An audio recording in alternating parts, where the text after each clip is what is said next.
Okay, guys, this is part 1 of the Chapter 2 lecture.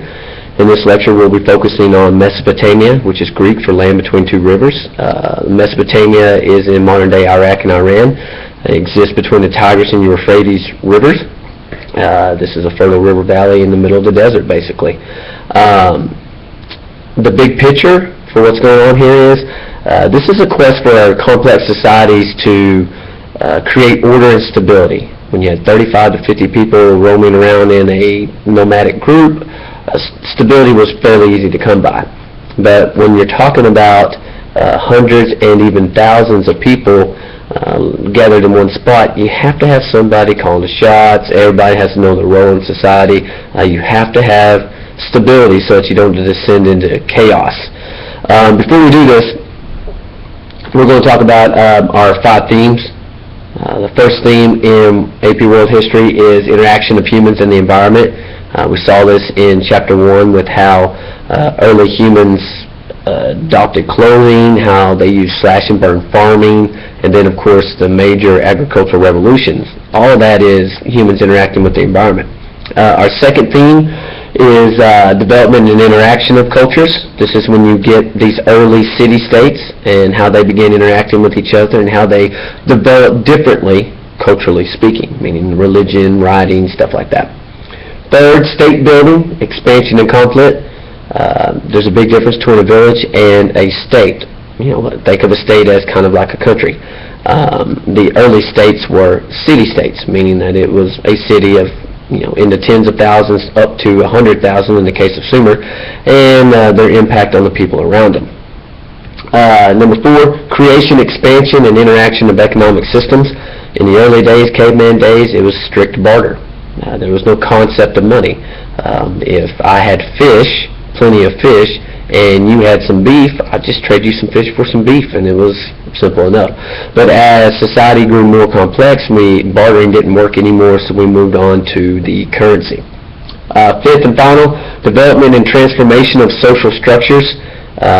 This is the story of us. This is how we developed into the modern human beings that live in this crazy society that we live in today.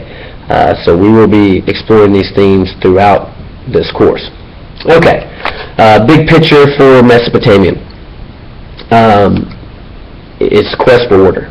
Like I said, we've got to find a way to maintain order in this as we grow increasingly large. The city-states that were effective politically and militarily were the ones that were the most successful early on. Okay, Mesopotamia, it was able to become very successful because of artificial irrigation.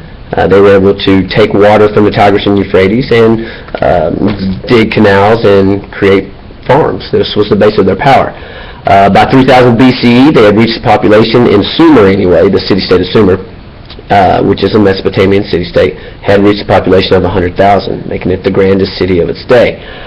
They were the dominant peoples, although they had competition out of the city-states of Uruk, Lagash, Babylon. There were many early ones. Internally, cities had to make sure that they could maintain order and get their people to do what they needed to do. All these early city-states were dominated by the grand palaces of the wealthy, the defensive walls that were built by the poor people, and of course the central object, which was the ziggurat, which was a temple. Typically located in the center of all these early Mesopotamian city-states. Incredibly important structure.